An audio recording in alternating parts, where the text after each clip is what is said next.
Mais la Bible nous dit de nous détacher du mensonge et de nous approcher au Seigneur. Chers amis dans le Seigneur, bonjour, bonsoir, bien sûr. Comme le disons souvent, ça dépend de l'heure à laquelle vous suivrez cette 41e diffusion de notre vidéo dans la plateforme Jésus-Christ te cherche aujourd'hui. Et aujourd'hui, justement, nous allons exploiter un thème simple. Le mensonge est-il un péché?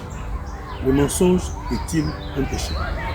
D'abord, on constate que le mensonge, aujourd'hui dans le monde, se porte très bien. Il est en pleine prospérité. Le mensonge est excusé, le mensonge est rationalisé, justifié. On peut même dire que le mensonge est carrément encouragé. Alors, quel est le décor du mensonge dans le monde aujourd'hui? Les gouvernements du monde entier mentent parce qu'il y a des raisons d'État.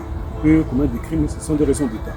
Les politiciens de tous les pays du monde dirigent en mentant au motif que on ne peut pas faire de politique sans pouvoir mentir. Des avocats dans de très nombreux cas mentent parce qu'ils disent qu'il faut défendre les intérêts de leurs clients. Des magistrats même rendent des décisions judiciaires, parfois si ce n'est pas dans de très nombreux cas, basés pratiquement sur les mensonges parce qu'il faut favoriser une partie au procès. Des vendeurs à la criée mentent, des médecins au nom de leur déontologie professionnelle mentent parce qu'il faut ne pas tout dire aux patients ou à la famille. Des pharmaciens, sur les notices de leurs produits pharmaceutiques, annoncent des molécules, des effets à large spectre, ainsi de suite, contenant des mensonges parce qu'il faut que la politique commerciale puisse évoluer. Les jeunes gens sur les campus mentent aux parents pour avoir des frais scolaires ou des frais de syllabus au-delà de ce qui est nécessaire. Les jeunes gens vont en boîte, dansent, boivent, s'intoxiquent, mentent parce que aux parents par rapport à ce qu'ils font.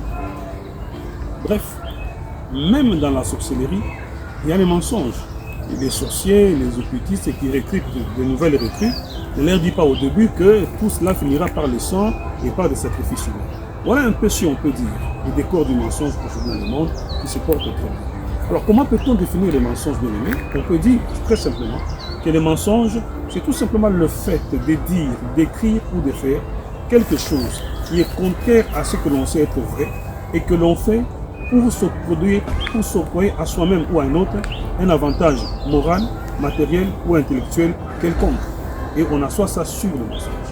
Et puisque nous posons la question justement, si le mensonge est un péché, eh bien, on peut se poser la question. D'abord, comment les chrétiens voient les mensonges aujourd'hui? Les mensonges, malheureusement, se portent bien dans le monde, mais se portent également bien dans l'Église. Que constate-t-on? Mensonges sur des fausses prophéties, couplés à des faux témoignages, parce qu'un tel homme de Dieu, soi-disant prophète, veut avoir de l'intérêt pour lui-même.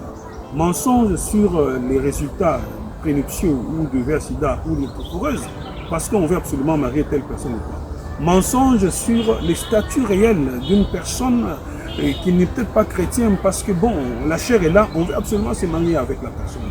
Mensonges sur la comptabilité des offrandes, de la dîme qu'on a fait dans l'église. Je me souviens qu'un bien-aimé m'a partagé une histoire à lui à ce sujet-là. Il était dans une église et parmi les diacres et les anciens. Donc il avait accès au comptage de l'argent après les églises. Et il avait l'habitude de mettre parfois un 5 $ ou un 5 € dans le panier. Plus d'une fois, il a constaté qu'il n'y avait pas cela. Et lorsqu'il a parlé au pasteur, eh bien, le pasteur a dit qu'il fallait dédramatiser cela, simplement parce que la sœur qui était préposée à la comptabilité était une très grande amie au pasteur. Et donc il a supposé qu'il y avait des mensonges et du vol. Et donc il a dû quitter même cette église. Donc il y a des mensonges dans l'église également. Mensonges sur les raisons pour lesquelles on n'est pas venu à l'église. Mensonges sur tant de choses dans la vie. Mensonges sur sa vie passée, sa virginité perdue, sur le nombre d'amis ou de copains qu'on a eu avant de se marier. Il y a tellement de mensonges. Mensonges sur l'origine d'un conflit. Mensonges sur l'argent réel contracté en termes de dettes qu'on doit rembourser. Il y a tellement de mensonges dans l'Église qui s'apparentent également à de l'hypocrisie. Et pourquoi les mensonges se portent-ils bien? Simplement parce que la Bible dit, le diable, c'est le prince de ce monde. Et le prince de ce monde a comme mensonge, les mensonges est une puissance dans les mains de Satan. Vous savez, dans les jardins d'Éden, c'est par la séduction basée sur les mensonges que le monde est tombé dans le péché. C'est le diable qui avait menti. Vous ne trouverez pas, bien aimé dans le Seigneur, un passage dans la Bible où le diable est allé présenter des excuses à Adam et Ève en leur disant « Je ne savais pas, qu'en vous disant de manger du fruit qui était interdit, vous recevrez la punition terrible dont les conséquences que vous continuez jusqu'à aujourd'hui. » Alors que peut-on dire? Peut-être que vous avez menti. Comme certaines personnes disent, le mensonge, toute vérité n'est pas bonne à dire. Ce n'est pas la pensée de la Bible, que toute vérité n'est pas bonne à dire. D'autres disent que non, ne soit pas juste à l'excès. Ce n'est pas la pensée de la Bible. Lorsque la Bible rapporte un fait, ça ne signifie pas qu'il encourage. L'Ecclésiaste est en train de reproduire les comportements des hommes. Il y en a qui disent qu'il ne soit pas juste à l'excès. Les psalmistes ne demandent pas que Dieu recommande aux gens de ne pas être juste à l'excès. Il dit simplement que voici comment l'homme impie réfléchit et que cette voie n'est pas bonne. Alors bien aimé dans les Seigneurs, ce n'est pas facile. Personne ne peut dire être à l'abri du mensonge, y compris celui qui parle. Mais la Bible nous dit de nous détacher du mensonge et de nous approcher au Seigneur. La Bible dit, dans le livre d'Apocalypse, au chapitre 22, je prends le verset 11 et le suivant, « Dehors les chiens et tous ces élémentaires et tous ceux qui aiment et pratiquent le mensonge. » La pratique du mensonge signifie quoi? C'est le fait pour un homme, qu'il soit chrétien ou païen, de considérer que le mensonge est une pratique nécessaire pour sa vie, qui peut lui permettre de gagner sa vie. Il peut aller à l'église, il peut prier, il a des mensonges dans sa vie, ou il a des choses qu'il a obtenues mensongèrement.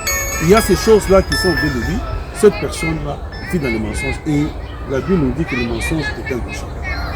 Dans Apocalypse chapitre 21, verset 8, la Bible dit, mais pour les lâches, les incrédules, les abominables, les menteurs, leur part sont les cas avant de feu.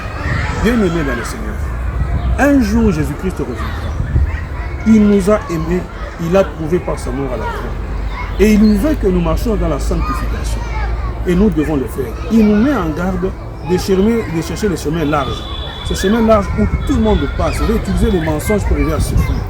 Mais si nous souhaitons à Dieu et vivant avec sobriété dans le contentement, nous nous épargnerons dans beaucoup de choses de mensonges. Voilà ce que Dieu nous demande. Et si vous avez vécu de bruit dans les mensonges, par cette vidéo que vous suivez aujourd'hui, Dieu vous interpelle afin que vous puissiez changer votre vie.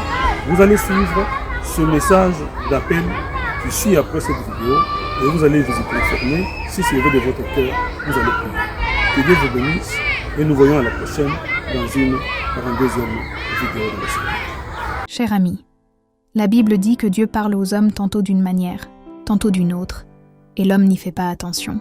Tu n'as certainement pas suivi cette vidéo par hasard. Le mensonge est un péché. Ananias et Saphira en sont morts. Mais Pierre, qui avait renié Jésus-Christ par le mensonge, s'était repenti profondément et Dieu lui avait pardonné. Il peut aussi vous pardonner. Ne laissez pas les mensonges vous fermer le ciel. Si vous le voulez, répétez-vous comme ceci. Seigneur, je vis dans le mensonge tout en me disant chrétien. Mais je demande pardon et je te donne ma vie. Délivre-moi du mensonge et dirige désormais ma vie dans la vérité et la sainteté, chaque jour jusqu'à ce que ta reviendra ou m'appellera à toi. Amen.